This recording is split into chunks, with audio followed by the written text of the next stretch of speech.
To hear this and many more audiobooks in a podcast feed, please visit the first link in the description below. To purchase individual audiobooks, please visit the second link in the description below. Thank you for your support. Selected Works of Mao Zedong, Volume 1, Audiobook Part 3, The Second Revolutionary Civil War Period. Why is it that red political power can exist in China? October 5th, 1928.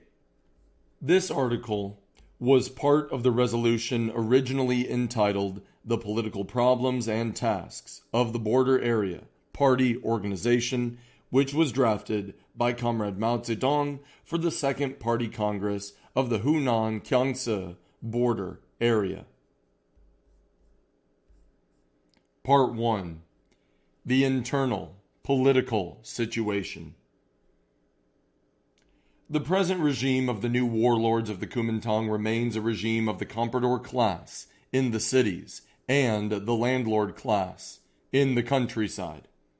It is a regime which has capitulated to imperialism in its foreign relations and which, at home, has replaced the old warlords with new ones, subjecting the working class and the peasantry to an even more ruthless economic exploitation and political oppression.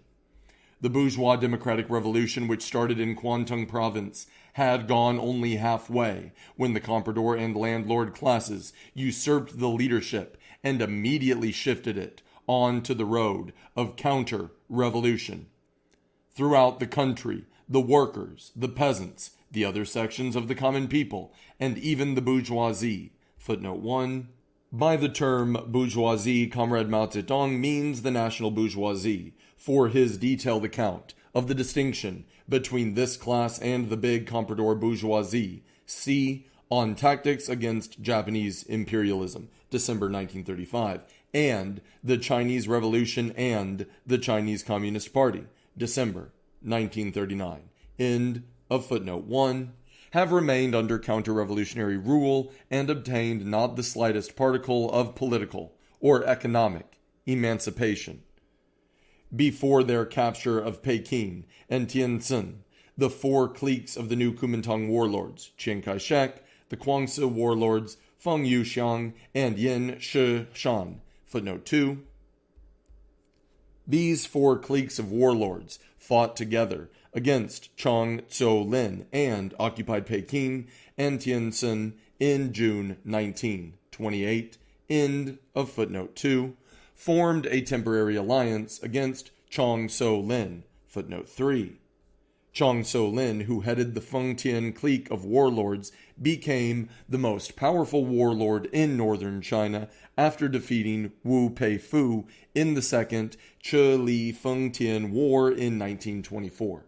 In 1926, with Wu Peifu as his ally, he marched on and occupied Peking. In June 1928, while retreating to the northeast by rail, he was killed en route by a bomb planted by the Japanese imperialists, whose tool he had been. End of footnote 3. As soon as these cities were captured, this alliance broke up, giving way to bitter struggle among the four cliques, and now a war is brewing between the Chiang and the Guangxi cliques. The contradictions and struggles among the cliques of warlords in China reflect the contradictions and struggles among the imperialist powers.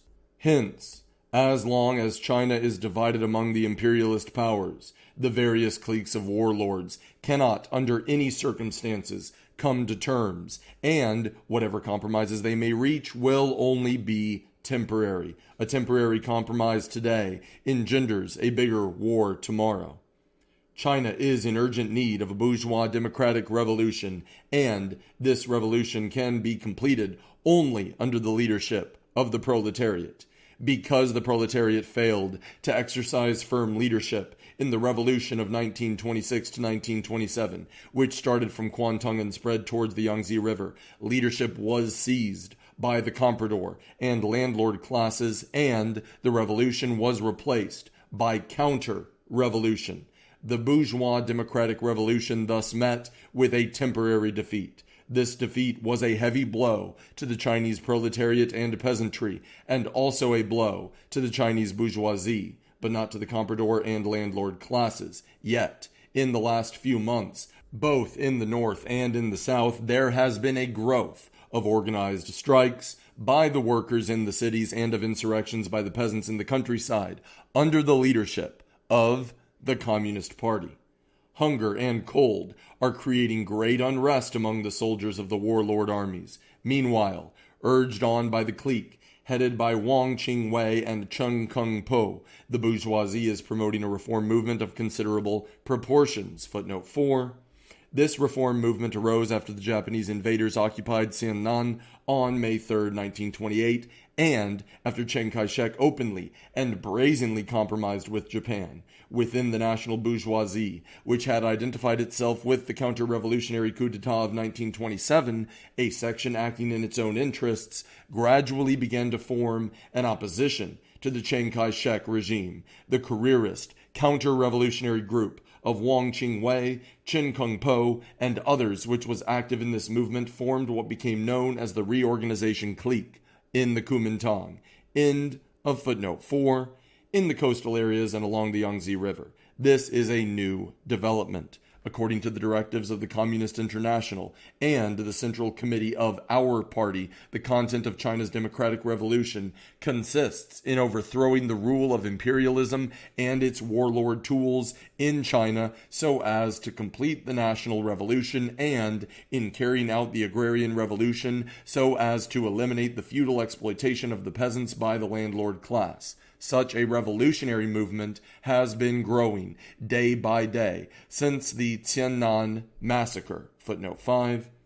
In 1928, Chiang Kai-shek, backed by the British and U.S. imperialists, drove north to attack Cheng Cao-lin. The Japanese imperialists then occupied Sinan, the provincial capital of Shantung, and cut the Tientsin-Pukow railway line to check the northward spread of British and American influence. On May 3rd, the invading Japanese troops slaughtered large numbers of Chinese in Sinan. This became known as the Sinan Massacre, into footnote 5, in May 1928. Part 2. Reasons for the emergence and survival of red political power in China. Footnote 6.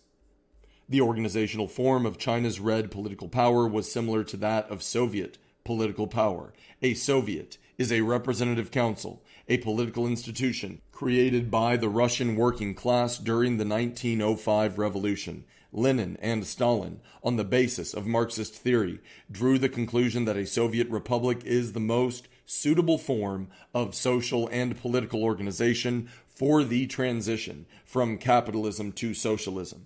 Under the leadership of the Bolshevik Party of Lenin and Stalin, the Russian October Socialist Revolution in 1917 brought into being for the first time in world history such a socialist Soviet republic, a dictatorship of the proletariat.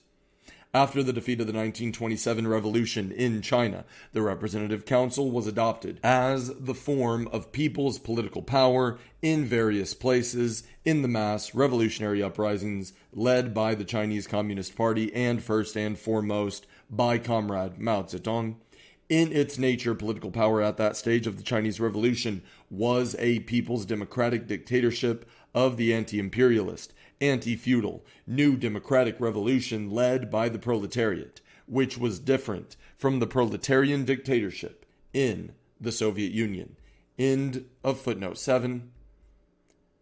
The long-term survival inside a country of one or more small areas under red political power, completely encircled by a white regime, is a phenomenon that has never occurred anywhere else in the world.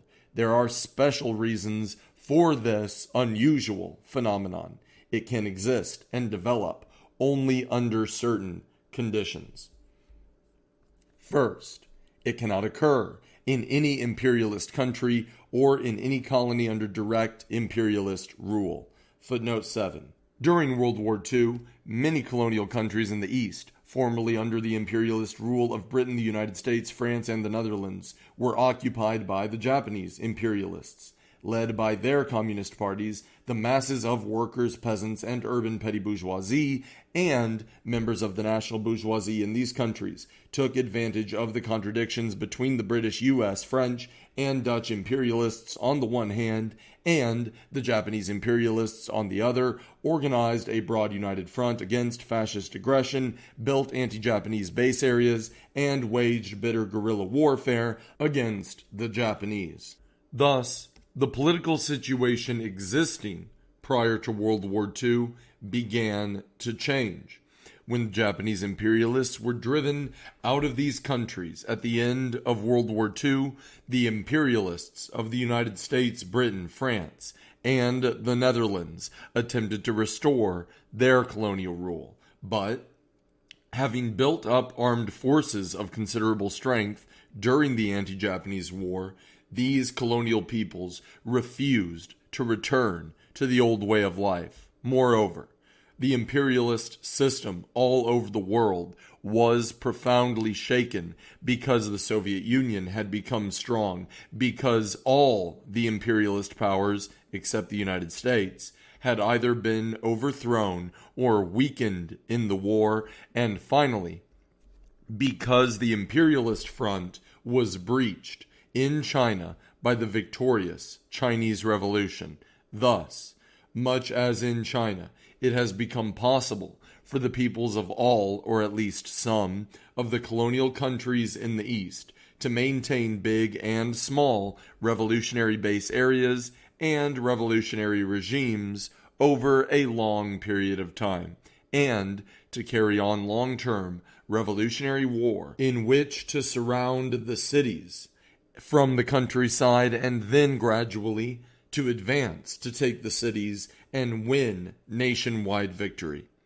The view held by Comrade Mao Zedong in 1928 on the question of establishing independent regimes in colonies under direct imperialist rule has changed as a result of the changes in the situation. End of footnote 7. But can only occur in China, which is economically backward and which is semi-colonial and under indirect imperialist rule.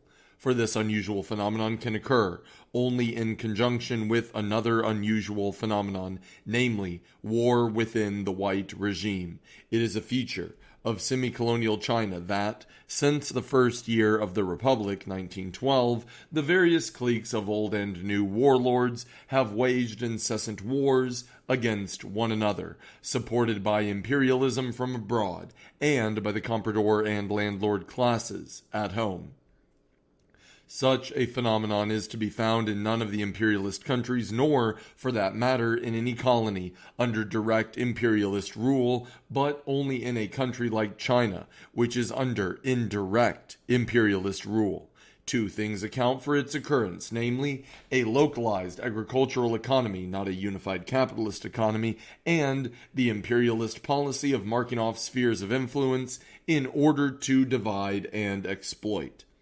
The prolonged splits and wars within the white regime provide a condition for the emergence and persistence of one or more small red areas under the leadership of the Communist Party amidst the encirclement of the white regime. The independent regime carved out on the borders of Hunan and Kiangsi provinces is one of many such small areas. In difficult or critical times, some comrades often have doubts about the survival of red political power and become pessimistic. The reason is that they have not found the correct explanation for its emergence and survival. If only we realize that splits and wars will never cease within the white regime in China, we shall have no doubts about the emergence, survival, and daily growth of red political power. Second, the regions where China's red political power has first emerged and is able to last for a long time have not been those unaffected by the democratic revolution, such as Sichuan, Queqiao, Yunnan, and in the northern provinces, but regions such as the provinces of Hunan, Guangdong, Hebei, and Jiangsu, where the masses of workers, peasants, and soldiers rose in great numbers in the course of the bourgeois democratic revolution of 1926 and 1927. In many parts of these provinces, trade unions and peasant associations were formed on a wide scale, and many economic and political struggles were waged by the working class and the peasantry against the landlord class and the bourgeoisie. This is why the people held political power for 3 days in the city of Canton, and why independent regimes of peasants emerged in Haifeng and Lufeng, in eastern and southern Hunan, in the Hunan, Jiangsu border area, and in Huanggan, Hubei province. Footnote 8. These were the first counterattacks which the people under communist leadership launched in various places against the forces of the counter-revolution after Chiang Kai-shek and Wang Qingwei successively turned traitor to the revolution in 1927. On December 11th, 1927, the workers and revolutionary soldiers of Canton united to stage an uprising and set up the people's political power. They fought fiercely against the counter-revolutionary forces, which were directly supported by imperialism, but failed because the disparity in strength was too great. Peasants in Haifeng and Lufeng on the eastern coast of Guangdong province had started a powerful revolutionary movement during 1923 to 1925 under the leadership of Comrade Peng Pai, a member of the Communist Party, and this movement contributed greatly to the victory of the 2 eastern campaigns launched from Canton by the National Revolutionary Army against the counter-revolutionary clique headed by Chen Qiangming. After Chiang Kai-shek's betrayal of the revolution on April 12, 1927, these peasants staged 3 uprisings in April, September, and October, and established a revolutionary regime which held out until April 1928. In eastern Hunan province, insurrectionary peasants captured an area embracing Liaoyang, Pingqiang, Liling, and Chuchao in September 1927. At about the same time, tens of thousands of peasants staged an armed uprising in Xiaokan, Macheng, and Huanggang in northeastern Hubei province, and occupied the county town of Huanggang for over 30 days. In southern Hunan, peasants in the counties of Yichang, Chenchao, Leiyang, Yangqing, and Zexing rose in arms in January 1928 and set up a revolutionary regime which lasted for 3 months. End of footnote 8. As for the present Red Army, it is a split-off from the National Revolutionary Army, which underwent democratic political training and came under the influence of the masses of workers and peasants. The elements that make up the Red Army cannot possibly come from armies like those of Yin Shi Shan and Chang So Lin, which have not received any democratic political training or come under the influence of the workers and peasants.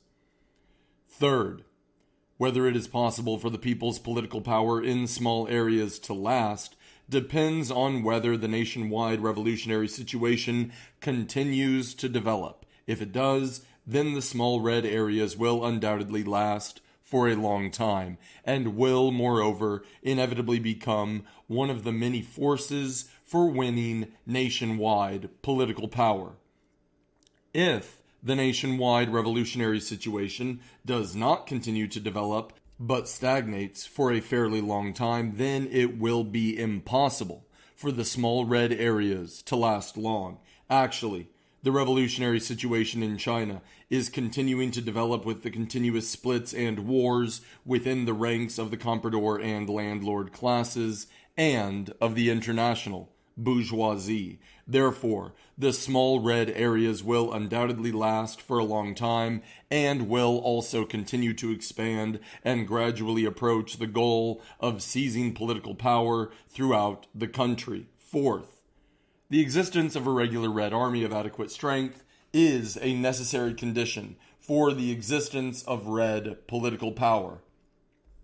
If we have local Red Guards, footnote 9, the Red Guards were armed units of the masses in the revolutionary base areas whose members carried on their regular productive work, end of footnote 9, only but no regular Red Army, then we cannot cope with the regular white forces, but only with the landlord's levies. Therefore, even when the masses of workers and peasants are active, it is definitely impossible to create an independent regime, let alone an independent regime which is durable and grows daily, unless we have regular forces of adequate strength. It follows that the idea of establishing independent regimes of the workers and the peasants by armed force is an important one, which must be fully grasped by the Communist Party and by the masses of workers and peasants in areas under the independent regime. Fifth, another important condition in addition to the above is required for the prolonged existence and development of Red political power, namely, that the Communist Party organization should be strong and its policy correct. Part 3. The independent regime in the Hunan-Kiangsi border area and the August defeat. Splits and wars among the warlords weakened the power of the white regime. Thus, opportunities are provided for the rise of Red political power in small areas, but fighting among the warlords does not go on every day. Whenever the white regime in one or more provinces enjoys temporary stability, the ruling classes there inevitably combine and do their utmost to destroy Red political power. In areas where all the necessary conditions for its establishment and persistence are not fulfilled, Red political power is in danger of being overthrown by the enemy. This is the reason why many Red regimes, emerging at favorable moments before last April in places like Canton Haifeng and Lufeng, the Hunan-Kiangsi border area, southern Hunan, Liling, and Huanggan, were crushed one after another by the white regime. From April onward, the independent regime in the Hunan-Kiangsi border area was confronted with a temporarily stable ruling power in the south, and Hunan and Kiangsi would usually dispatch 8, 9, or more regiments, sometimes as many as 18, to suppress us. Yet, with a force of less than 4 regiments, we fought the enemy for 4 long months, daily enlarging the territory under our independent regime, deepening the agrarian revolution, extending the organizations of the people's political power, and expanding the Red Army and the Red Guards. This was possible because the policies of the Communist Party organizations, local and army in the Hunan-Kiangsi border area were correct. The policies of the Border Area Special Committee and the Army Committee of the party were then as follows. Struggle resolutely against the enemy. Set up political power in the middle section of the Lo Xiao Mountain Range. Footnote 10. The Lo Xiao Mountain Range is a large range running along the borders of Kiangsi and Hunan provinces. The Qingkang Mountains are in its middle section. End of footnote 10. And oppose flightism. Deepen the agrarian revolution in areas under the independent regime. Promote the development of the local party organization with the help of the army party organization, and promote the development of the local armed forces with the help of the regular army. Concentrate the army units in order to fight the enemy, confronting them when the time is opportune, and oppose the division of forces so as to avoid being destroyed one by one. Adopt the policy of advancing in a series of waves to expand the area under the independent regime, and oppose the policy of expansion by adventurous advance. Thanks to these proper tactics, to a terrain favorable to our struggle, and to the inadequate coordination between the troops invading from Hunan and those invading from Kiangsi, we were able to win a number of victories in the 4 months from April to July. Although several times stronger than we, the enemy was unable to prevent the constant expansion of our regime, let alone to destroy it, and our regime tended to exert an ever-growing influence on Hunan and Kiangsi. The sole reason for the August defeat was that, failing to realize that the period was one of temporary stability for the ruling classes, some comrades adopted a strategy suited to a period of political splits within the ruling classes and divided our forces for an adventurous advance, thus causing defeat both in the border area and in southern Hunan. Comrade Tu Xiao-ching, the representative of Hunan Provincial Committee, failed to grasp the actual situation and disregarded the resolutions of the joint meeting of the Special Committee, the Army Committee, and the Yongsan County Committee of the party. He just mechanically enforced the order of the Hunan Provincial Committee and echoed the views of the Red Army's 29th Regiment, which wanted to evade struggle and return home. And his mistake was exceedingly grave. The situation arising from this defeat was salvaged as a result of the corrective measures taken by the Special Committee and the Army Committee of the party after September. Part 4. The role of the independent regime of the Hunan-Kiangsi border area in Hunan, Hebei, and Kiangsi. The significance of the armed independent regime of workers and peasants in the Hunan-Kiangsi border area, with Ningkang as its center, is definitely not confined to the few counties in the border area. This regime will play an immense role in the process of the seizure of political power in Hunan, Hebei, and Kiangsi through the insurrection of the workers and peasants in these 3 provinces. The following are tasks of great importance for the party in the border area in connection with the insurrections unfolding in Hunan, Hebei, and Kiangsi. Extend the influence of the agrarian revolution and of the people's political power in the border area to the lower reaches of the rivers in Hunan and Kiangsi and as far as Hebei. Constantly expand the Red Army and enhance its quality through struggle so that it can fulfill its mission in the coming general insurrection of the 3 provinces. Enlarge the local armed forces in the counties, that is, the Red Guards and the workers and peasants insurrection detachments, and enhance their quality so that they are able to fight the landlords' levies and small armed units now and safeguard the political power of the border area in the future. Gradually reduce the extent to which local work is dependent on the assistance of the Red Army personnel, so that the border area will have its own personnel to take charge of the work and even provide personnel for the Red Army and the expanded territory of the independent regime. Part 5. Economic Problems. The shortage of necessities and cash has become a very big problem for the army and the people inside the White Encirclement.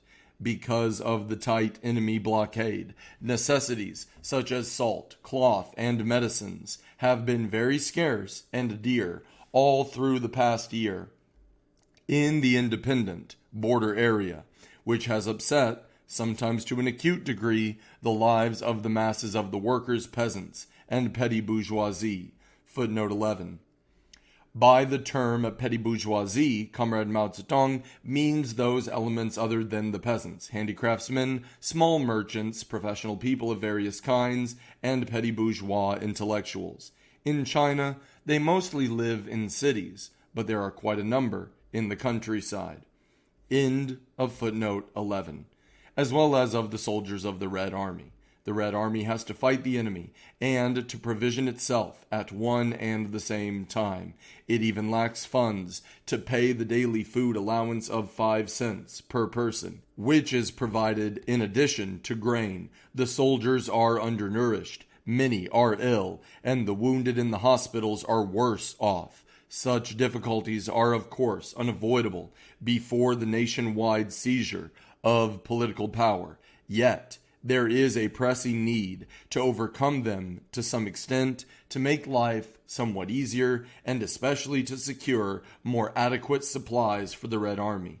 Unless the party in the border area can find proper ways to deal with economic problems, the independent regime will have great difficulties during the comparatively long period in which the enemy's rule will remain stable. An adequate solution of these economic problems undoubtedly merits the attention of every party member.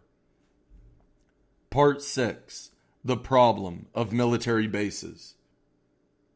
The party in the border area has another task, namely, the consolidation of the military bases at 5 wells. Footnote 12. 5 wells designates the villages of Big Well, Small Well, Upper Well, Middle Well, and Lower Well in the Qingkang Mountains, which are situated between Yangshin, Ningkang, and Sichuan, in western Kiangsi, and Lingshin County, in eastern Hunan.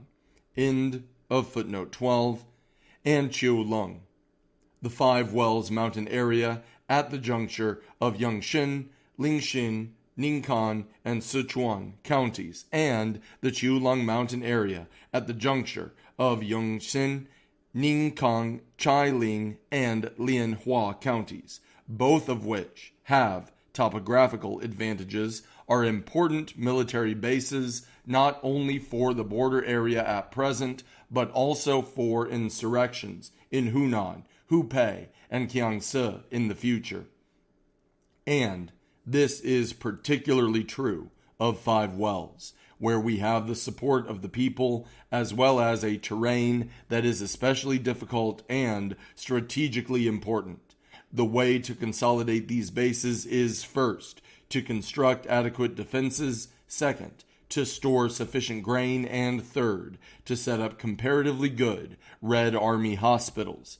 The party in the border area must strive to perform these 3 tasks effectively.